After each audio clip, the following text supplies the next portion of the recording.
So, you want to buy a stadium, not a team, the building itself. Concrete, steel, 70,000 seats, and a field in the middle. Here's the part that doesn't make sense until you look closer. This is one of the single most expensive things a private company will ever build, and it's designed on purpose to sit empty roughly 350 days a year. SoFi Stadium in Los Angeles cost $5.5 billion, nearly $60,000 for every single seat before anyone's bought a ticket. And yet almost nobody who builds one of these actually owns it, not the way you'd own a casino or a cemetery. Most of the time, you don't even get to keep it. So let's find out what a stadium actually is, what it costs, who really foots the bill, and why the single most reliable business decision in this entire industry once turned out to be selling a stadium for less than a studio apartment in Manhattan. The price list. Stadiums come in 3 tiers, and the gap between them is enormous. At the bottom, a regional or lower tier venue can run anywhere from $50 million to a few $100 million. The Pontiac Silverdome, the Detroit Lions' home until 2002, cost $55.7 million to build in 1975. That was Tier 1 money in the 70s. We'll get back to what happened to it. The middle tier is where most modern top-flight venues live, and it now starts at roughly $1.6 billion. MetLife Stadium in New Jersey cost $1.6 billion in 2010, about $2.3 billion in today's money. Tottenham Hotspur Stadium in London ran close to £1.2 billion, roughly $1.9 billion, and took 3 years to build after 2 decades of planning. Allegiant Stadium in Las Vegas cost around $1.9 to $2.48 billion, with $750 million of that covered by a hotel tax. Real Madrid just finished rebuilding the Santiago Bernabeu for about 1.76 billion euros, roughly $1.9 billion, adding a retractable roof, a retractable pitch, a hotel, and a shopping center. At the top sits the mega tier, and here the numbers stop making intuitive sense.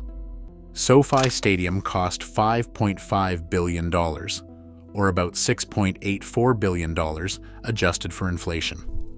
It was financed almost entirely privately by Rams owner Stan Kroenke, making it one of the largest privately funded sports projects in history. Coming down the pipeline, the Tennessee Titans' new Dome Stadium, projected at $2.1 billion, with $1.26 billion of that coming from taxpayers, the largest public stadium subsidy in American history. The Cleveland Browns are building a $2.4 billion dome outside the city. Washington's planned RFK replacement is budgeted at $3.8 billion. The billion-dollar stadium, which used to be a headline, is quietly becoming the entry fee. How you'd actually get one. Here's the twist. Unlike a cemetery or a casino, you can't just walk up and buy one.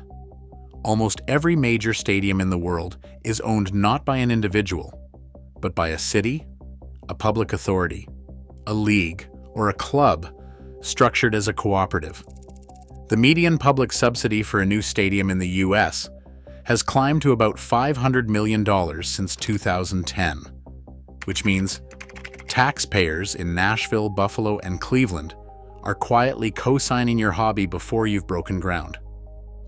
So, how does a private buyer actually end up owning stadium concrete? Mostly by accident, and mostly after something has already gone wrong. Remember the Silverdome?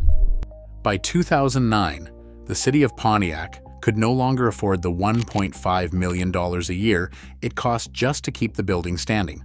It went to auction with no minimum bid.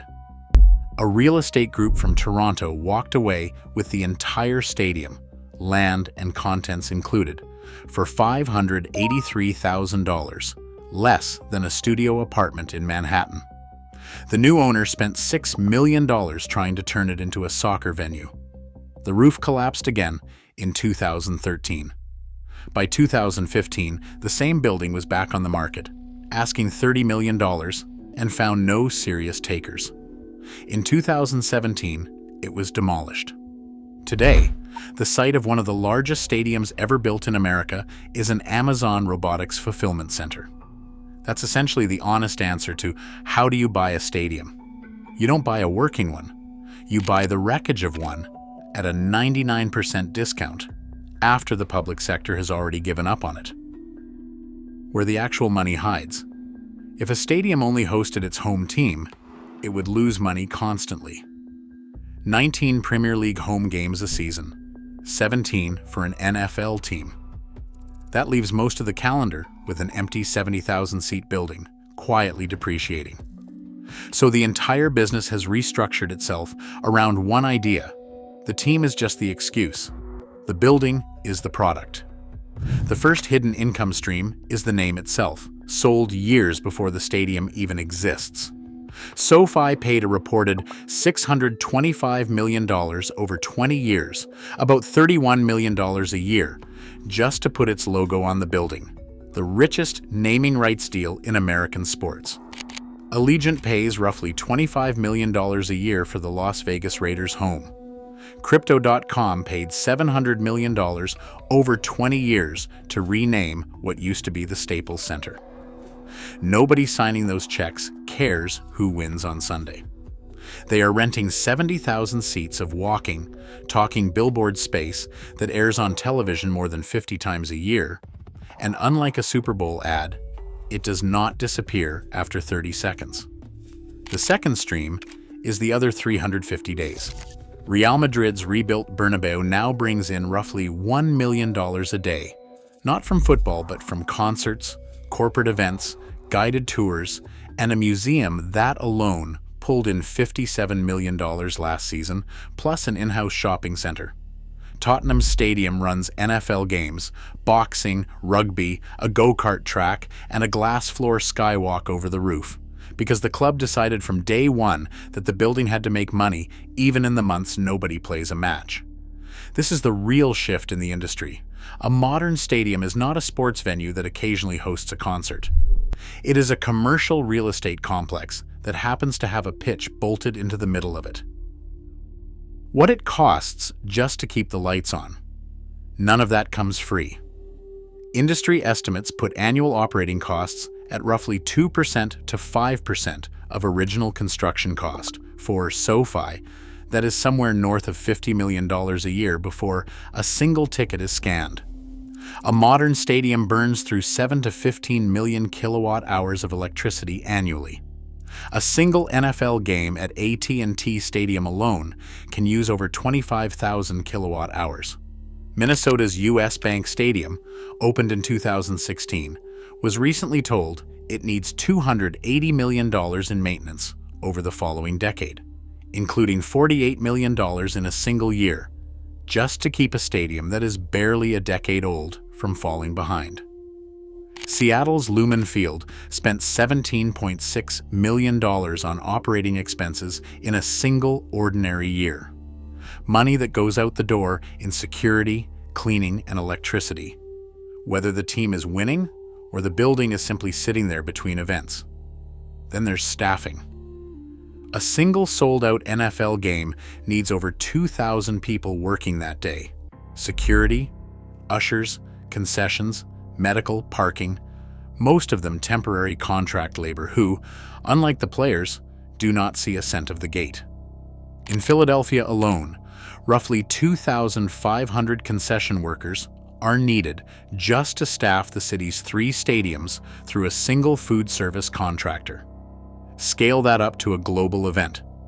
FIFA estimates the entire 2026 World Cup, spread across 16 host cities in 3 countries, will require 823,000 jobs to run.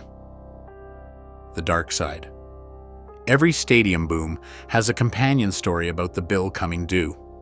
Wembley's rebuild was bid out at £326.5 million in 2000. By the time it finally opened in 2007, 7 years and 1 near bankruptcy later, The bill had reached £798 million, more than double. Afterward, the Football Association was so deep in debt from the project that England's national team was effectively told it could not play home friendlies anywhere else until the stadium had paid for itself. Montreal's Olympic Stadium, nicknamed the Big O, is the cautionary tale the whole industry still quotes. Built for the 1976 Olympics, its debt took Quebec taxpayers 30 years to pay off, and by 2006, maintenance on its failure-prone retractable roof had risen tenfold. If built today, that stadium alone would cost over $4 billion. And economists who have studied decades of these deals keep finding the same uncomfortable result. The promised flood of new jobs and tax revenue used to justify public stadium subsidies mostly fails to show up. Time to pull it all together. So, how much money do you actually make if you do this right? 3 scenarios. Option 1, a small regional venue in the $50 million to $300 million range. You're not making real money on football or the concert calendar alone. You're breaking even at best, kept alive by local support and multi-use bookings, the way most lower-tier stadiums around the world survive. Option 2, a flagship venue like Tottenham Hotspur Stadium or Allegiant Stadium in the $1.9 to $2.5 billion range. Between naming rights of $20 to $30 million a year and a genuinely full, non-match day calendar, a well-run stadium in this tier can generate something in the range of $150 to $250 million a year in total revenue against $50 to $80 million in operating costs. That's real profit on paper.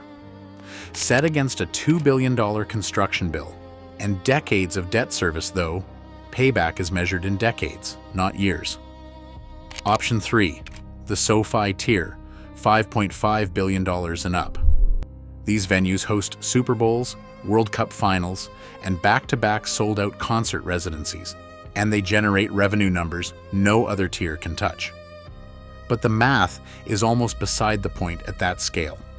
Very few private individuals will ever finance one alone the way Stan Kroenke did. And the ones who do are usually already worth more than the stadium itself. There are only 3 ways to spend billions building something that mostly loses money on paper for years. Run a country, run an airline, or build yourself a stadium. At least the stadium comes with parking revenue, and, if it goes wrong, a decent second life as an Amazon warehouse.